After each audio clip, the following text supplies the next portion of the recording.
দুই দশক আগে যে গান সাড়া ফেলেছে শ্রোতাদের মাঝে, আজ সেই গান নিয়েই শুরু হয়েছে আইনি জটিলতা। ভারতীয় পপ দুনিয়ার দুই বড় তারকা বাদশা এবং ইয়ো ইয়ো হানি সিং এবার পড়েছেন আইনি বিপাকে।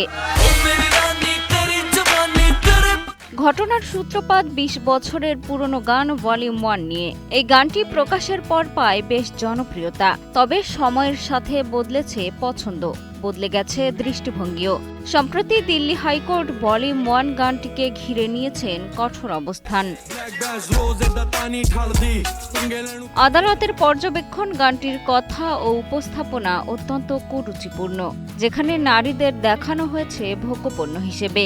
শুধু তাই নয়, আদালত নির্দেশ দিয়েছে সব ধরনের অনলাইন প্ল্যাটফর্ম থেকে সরিয়ে ফেলতে হবে গানটি। পদ্মা সেতু, মেট্রো রেল এবং এলিভেটেড এক্সপ্রেসওয়ে নির্মাণের গর্বিত অংশীদার বসুন্ধরা সিমেন্ট।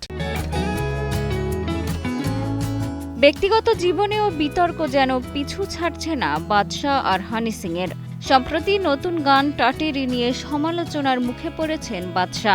এদিকে কনসার্টে নারী ভক্তদের সঙ্গে নিরাপত্তা কর্মীদের অসদাচরণের অভিযোগ উঠেছে হানি সিং এর বিরুদ্ধে। একসময় একসঙ্গেই কাজ করেছেন এই দুই তারকা, কিন্তু ২০১২ সালে মতবিরোধের জেরে ভেঙে যায় বন্ধুত্ব, শুরু হয় দীর্ঘদিনের দ্বন্দ্ব। তবে আজ আবারও পুরনো গান নিয়ে একসঙ্গেই শিরোনামে তারা। মিষ্টি খাতুন, কালের কণ্ঠ।